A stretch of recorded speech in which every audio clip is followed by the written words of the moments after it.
Hello, मैं Vinod Kumar Yadav, GPC Alwar, subject code 1002, applied physics first semester, unit first का topic है dimensions and dimensional formula of physical quantities. इसके ऊपर lecture बनाया है। तो इसमें क्वेश्चन है विमाई या भौतिक राशियों के विमीय सूत्र को उदाहरण सहित समझाइए। तो इसका जो आंसर है, सबसे पहले इसमें विमा डायमेंशन या विमा क्या होती है। किसी भौतिक राशि को मूल मात्रकों, जैसे कि पहले पढ़ चुके हैं कि 7 मूल मात्रक हैं, लंबाई, द्रव्यमान, समय, ताप, विद्युत धारा, प्रदीपन, तीव्रता और पदार्थ की मात्रा, उनके रूप में दर्शाएंगे। तो किसी भौतिक राशि को मूल मात्रकों, द्रव्यमान को इंग्लिश में मास कहते हैं, उसका कैपिटल एम, लंबाई का लेंथ कैपिटल एल, व समय टाइम का कैपिटल टी, तो एम एल टी के पदों में दर्शाते हैं। तो एम एल टी की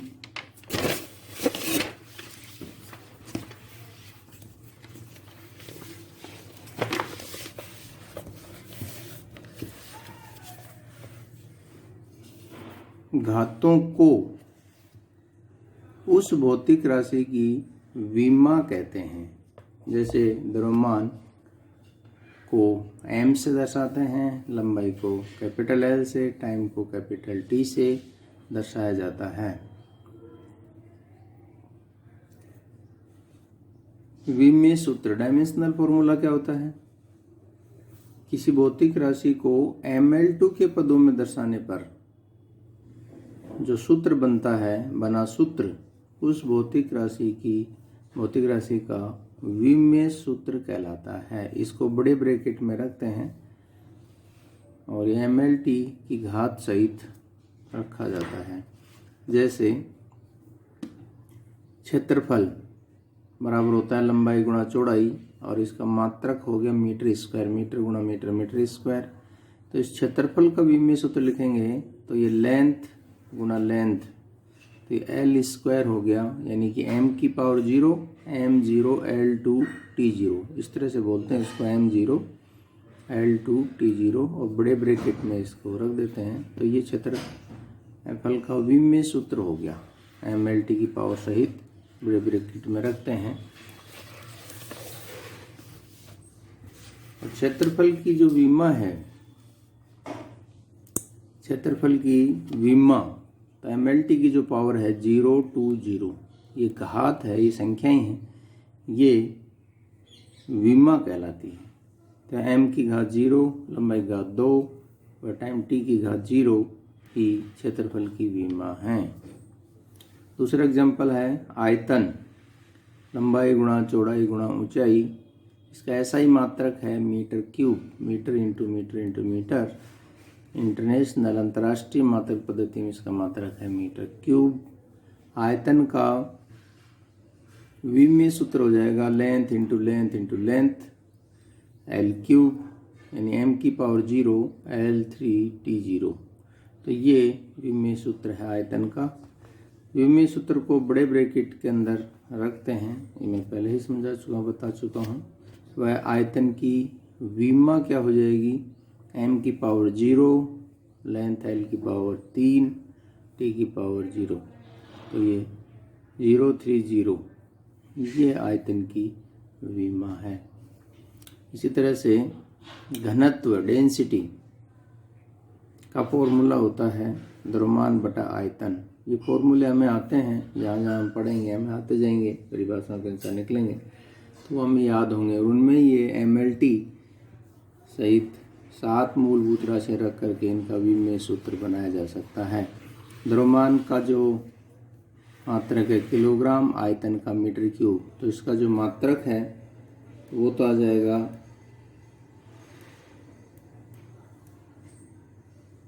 किलोग्राम प्रति मीटर क्यूब,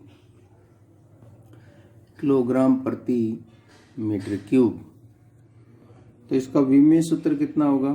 घनत्व का विमीय सूत्र है ये द्रव्यमान का तो m मास और मीटर क्यूब लेंथ क्यूब नीचे तो ऊपर जाके l की पावर -3 T0 है। तो m1 L -3 T0 ये आयतन घनत्व का विमेय सूत्र है। घनत्व की विमा कितनी हो जाएगी? m की पावर 1 L की पावर -3 T की पावर 0। तो 1 - 3 0 ये घनत्व की विमा है। इसी प्रकार चौथा एग्जाम्पल है वेग या चाल। तो इसको विस्थापन बटा समय मीटर प्रति सेकंड, तो इसका यूनिट हो गया, मात्रक हो गया, और इसका विमेय सूत्र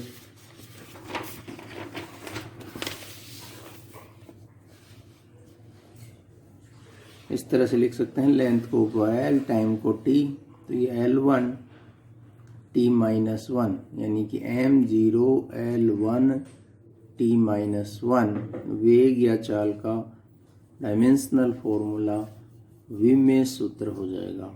वेग या चाल की विमा m की पावर 0, लंबाई की पावर 1, टाइम की पावर -1 है। तो 0, 1, -1 ये विमा हो जाएगी डायमेंशन, और ये डायमेंशनल फॉर्मूला पूरा mLT की पावर सहित बड़े ब्रैकेट में रखते हैं, डायमेंशनल फॉर्मूला हो गया। एग्जाम्पल नंबर 5, रेखीय संवेग लीनियर मोमेंटम स्मॉल p से इसको डिनोट करते हैं, बराबर होता है द्रव्यमान गुणा वेग। द्रव्यमान मास m में से दर्शाते हैं, वेग को L1 T-1, तो ये हो जाएगा हमारे पास m1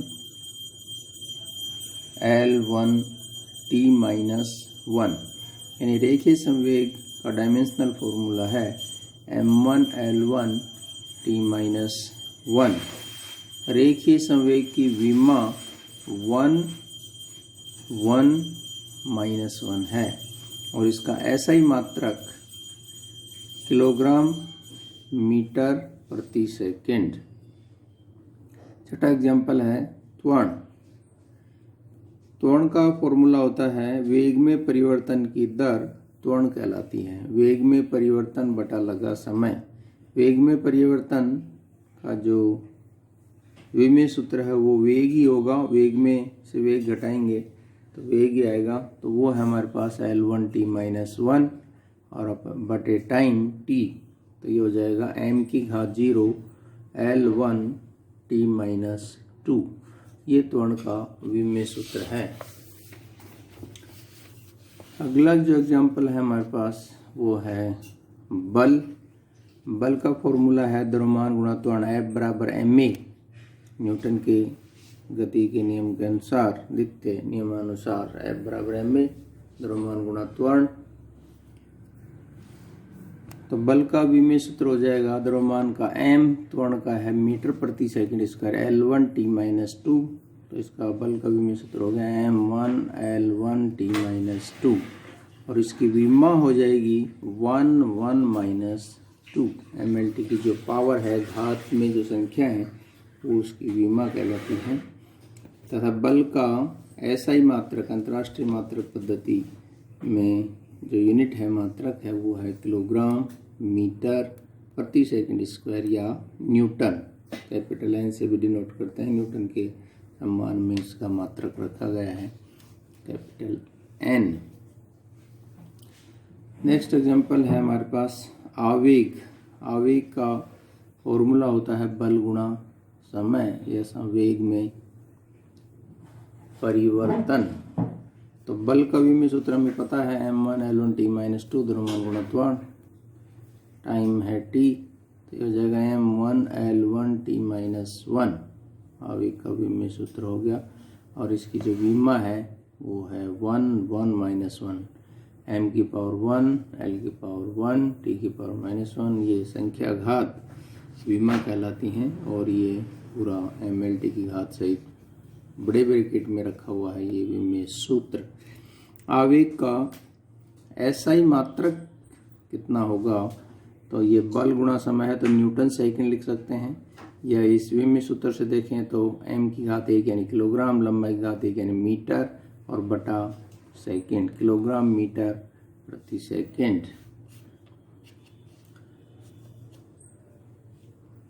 नेक्स्ट एग्जांपल है दाब। तो एकांक क्षेत्रफल पर लगने वाले बल को दाब कहते हैं, यानी दाब बराबर बल बटा क्षेत्रफल। तो बल का विम्य सूत्र हमें पता है, द्रव्यमान गुणा त्वरण m1 L1 T-2 बटा क्षेत्रफल है मीटर स्क्वायर L2। तो इसका विम्य सूत्र हो जाएगा ऊपर जाकर के m1 L-1 T-2।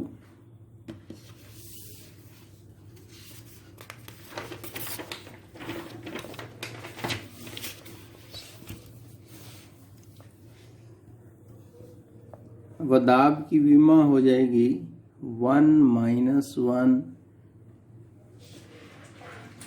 - 2।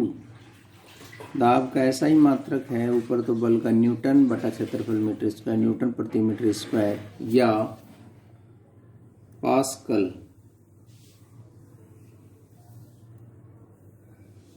पास्कल भी इसका मात्रक होता है, न्यूटन प्रति मीटर स्क्वायर या पास्कल। अगला जो एग्जाम्पल हमारे पास है वो है कार्य वर्क डन W। कार्य बराबर होता है बल गुणा विस्थापन। बल लगाने पर वस्तु विस्थापित होती है, तो कितनी विस्थापित हो गई, कितना बल लगाया, उन दोनों का गुणा कार्य कहलाता है। कार्य का विम्य सूत्र हो जाएगा, बल का है m1 L1 T-2, विस्थापन का लंबाई L, तो ये हो जाएगा हमारे पास m1 L2 T-2। कार्य की विमा हो जाएगी 1 2 - 2 और इसका ऐसा ही मात्रक है जूल, जे से डिनोट करते हैं, साइंटिस्ट जूल के नाम पर है, इसको कैपिटल जे से डिनोट करते हैं। नेक्स्ट एग्जांपल हमारे पास है पृष्ठ तनाव सरफेस टेंशन। तो किसी भी द्रव की सतह की एकांक लंबाई पर लगने वाला बल पृष्ठ तनाव कहलाता है, बल बटा लंबाई। बल का विम्य सूत्र में पता है m1 L1 T-2, लंबाई L, तो ये ऊपर जाकर के लंबाई से लंबाई कट गई, तो m1 L0 T-2। पृष्ठ तनाव की विमा कितनी हो जाएगी, mLT की घात कितनी है, 1 0 - 2 है। पृष्ठ तनाव का ऐसा ही मात्रक, अंतर्राष्ट्रीय मात्रक जो है वो हमारे पास ऊपर बल का न्यूटन बटा लंबाई मीटर, न्यूटन प्रति मीटर।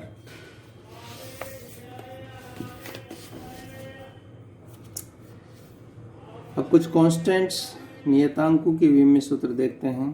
तो पहला इसके अंदर है सार्वत्रिक गुरुत्व नियतांक, universal gravitational constant capital G। तो न्यूटन ने गुरुत्वाकर्षण का नियम दिया था।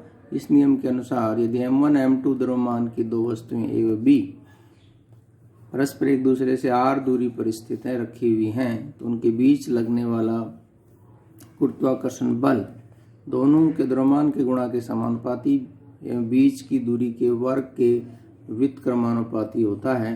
समानुपाती चिन्ह हटाएंगे तो G कुछ नियतांक आ जाएगा, जिसको कहते हैं सार्वत्रिक गुरुत्व नियतांक कैपिटल G। सभी जगह सर्वत्र इसका मान समान रहता है। कोई भी यूनिवर्स के दो बॉडीज के बीच में गुरुत्वाकर्षण बल लगता है तो उसके लिए G का मान नियत रहता है।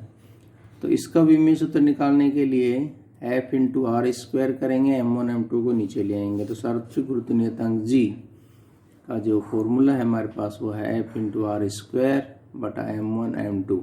तो बल का विम्य सूत्र है हमारे पास m1 L1 T-2, द्रव्यमान गुणा त्वरण, दूरी का स्क्वायर L2 बटा द्रव्यमान का स्क्वायर m2।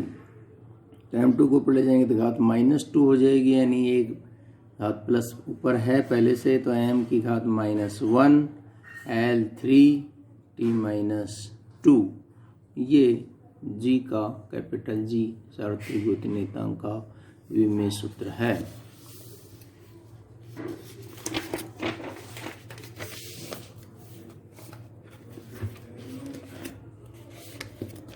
इसी प्रकार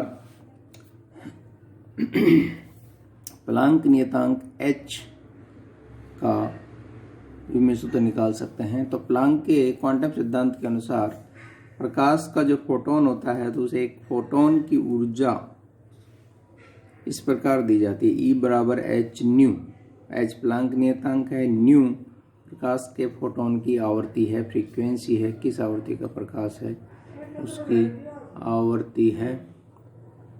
तो एच बराबर कितना हो जाएगा, ई बटा न्यू। तो ई तो ऊर्जा है जूल और बटा आवर्ती है प्रति सेकेंड, 1/सेकेंड, सेकेंड ऊपर जाएगा तो ये हो जाएगा जूल गुणा सेकेंड। ये तो मात्रक हो गया, ऐसा ही मात्रक। और इसका विमेय सूत्र निकालेंगे तो जूल और कार्य का सेम ही मात्रक है, तो हो जाएगा m1L2T-2, जो हम पहले देख चुके हैं, बल गुणा विस्थापन होता है m1L2T-2 गुणा टाइम का सेकंड का t, तो ये हो जाएगा m1L2T-1। तो ये प्लांक नियतांक h का विमेय सूत्र है और इसकी विमा जो अपने पास हो जाएगी 1, 2, -1। mLT की जो घात है, पावर है, वो विमा कहलाती हैं। नोट यहाँ पर ऊर्जा व कार्य का विमेय सूत्र समान होता है, m1L2T-2 एक ही है ऊर्जा और कार्य का विमेय सूत्र। नेक्स्ट जो नियतांक है वो प्रत्यास्था गुणांक, कोफिशिएंट ऑफ इलास्टिसिटी। तो ये हुक के नियम के अनुसार दिया जाता है। हुक के नियमानुसार प्रत्यास्थ सीमा के भीतर, प्रत्यास्थ सीमा के अंदर, प्रत्यास्थ सीमा में वस्तु पर लगाया गया प्रतिबल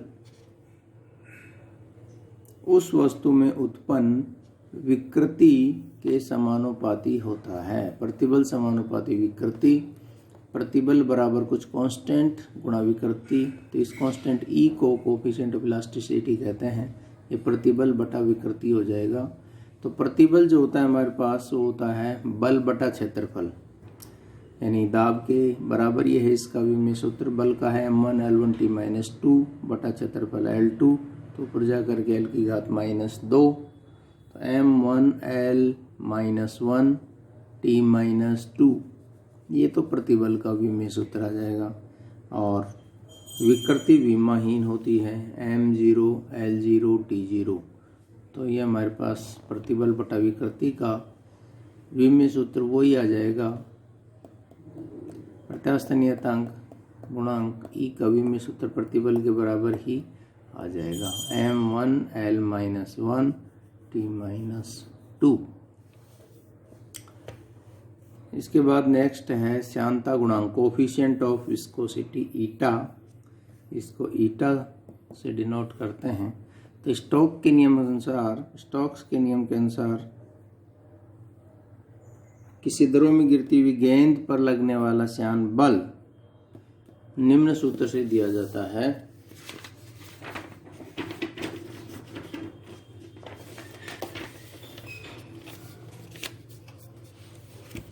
श्यान बल F बराबर 6 पाई ईटा RV।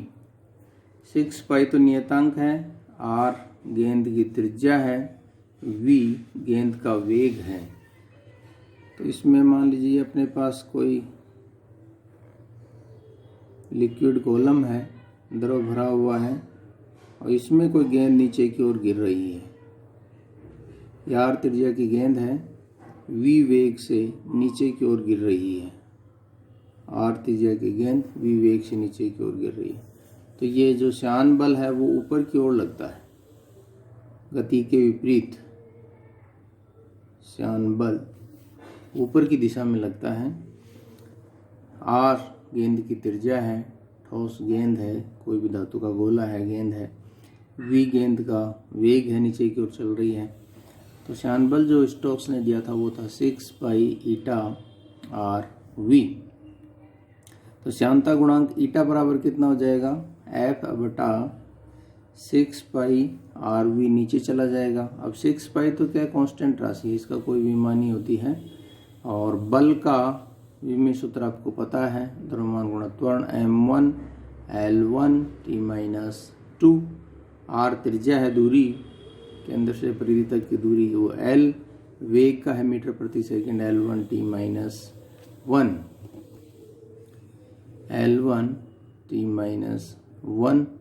तो ये सब इसके अंदर रखेंगे तो बल का तो m1 L1t-2 बटा दूरी त्रिज्या का L, वेग का L1t-1, इसको एक लंबाई से एक लंबाई काट देंगे तो m1 L-1t-1। तो ये शांता गुणांक ईटा का विमेय सूत्र है और इसकी विमा कितनी हो जाएगी, m की घात 1, लंबाई की घात -1, टाइम की घात भी -1 है, तो 1 - 1 ये इसकी विमा हो जाएगी शांता गुणांक की। इसी तरह से कुछ विमाहीन राशियां भी होती हैं, जैसे कोण। कोण बराबर होता है चाप बटा त्रिज्या। कोण का जो फॉर्मूला है हमारे पास वो है चाप बटा त्रिज्या। जैसे ये हमारे पास वर्त है, इसमें वर्त की परिधि पर कोई भी कण ए से बी बिंदु तक जाता है तो उसके द्वारा तय किया गया कोण AOB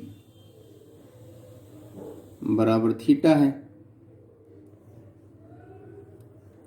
ये थीटा कोण तय किया गया, तो ये इसकी चाप हो गई, चाप की लंबाई है वो भी लेंथ, और त्रिज्या है केंद्र से परिधि तक की दूरी वो भी लेंथ। तो लंबाई में लंबाई का भाग देंगे, बटे में रखेंगे तो लंबाई की पावर 0, m और टाइम है नहीं, m0 L0 t0 ये कोण का विमेय सूत्र है, यानी m की पावर भी 0, लंबाई की पावर भी 0, t की पावर भी 0। तो इसको कहते हैं विमाहीन राशि। इसकी कोई विमा नहीं है, कोई मात्रक नहीं है। कोण विमाहीन राशि है, वह मात्रक भी नहीं है इसका कोई। मीटर मीटर का भाग देंगे तो वह मात्रकहीन राशि है। तो संख्या है, ये केवल एक मात्रकहीन राशि है। इसी तरह से और भी विमाहीन राशियां हो सकती हैं, जैसे विकृति। किसी भी वस्तु में बल लगाते हैं, जैसे रबर को खींचते हैं, उसकी लंबाई में वृद्धि हो जाती है, यानी लंबाई में परिवर्तन हो जाता है, और जब उस पर बल हटाएंगे तो वापस वो अपनी प्रारंभिक स्थिति में आ जाएगा, यानी अपनी इनिशियल स्टेज में आ जाएगा। तो उसकी प्रारंभिक स्थिति और विकृत स्थिति का जो अंतर है, यानी लंबाई में परिवर्तन बटा प्रारंभिक लंबाई का अनुपात विकृति कहलाती है। इसी तरह से मान लीजिए किसी वस्तु के ऊपर बल लगाएं तो उसके आयतन में कमी हो जाती है। जैसे गुब्बारे को अगर हम हवा देते हैं तो उसका आयतन बढ़ता जाता है, तो उसकी दीवारों के ऊपर दाब लगता है जिससे उसका आकार बढ़ता जाता है, उसके आयतन में परिवर्तन हो रहा है। और शुरू में कितना आयतन था, ये जो अनुपात है ये विकृति कहलाती है, विकृति, स्ट्रेन। इंग्लिश में इसको स्ट्रेन कहते हैं। तो विकृति क्या होती है, किसी भी तार की या वस्तु की लंबाई उसकी प्रारंभिक लंबाई का अनुपात हो, या आयतन में परिवर्तन और प्रारंभिक आयतन का अनुपात हो, तो ये विकृति कहलाती है। तो ऊपर भी लंबाई और नीचे भी लंबाई, तो लंबाई में लंबाई का भाग देंगे तो ये विमाहीन राशि हो जाएगी। इसी तरह से आयतन में आयतन का भाग देंगे तो वो विमाहीन राशि हो जाएगी। इसी तरह से और एग्जाम्पल ले सकते हैं हम,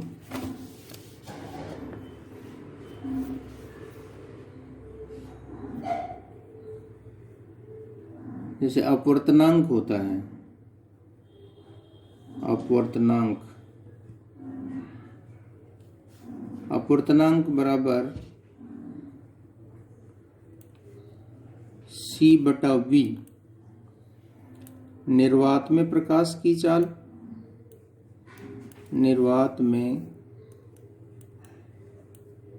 प्रकाश का वेग बटा कोई भी माध्यम, हवा, पानी, किसी भी माध्यम में प्रकाश का वेग। तो ये जो अनुपात है वो अपवर्तनांक कहलाता है n। n बराबर c अपॉन v। निर्वात में प्रकाश का वेग c होता है 3 × 10⁸, और माध्यम में ये होता है कोई भी वेग v। तो इसका जो अनुपात होएगा वो ऊपर भी वेग L1t-1 और नीचे भी वेग L1t-1। तो ये ऊपर जा कर के लंबाई से लंबाई कट जाएगी, टाइम से टाइम कट जाएगा। तो इसका जो मात्रक है वो है m0 L0 t0। तो अपवर्तनांक एक विमाहीन राशि है। तो अपवर्तनांक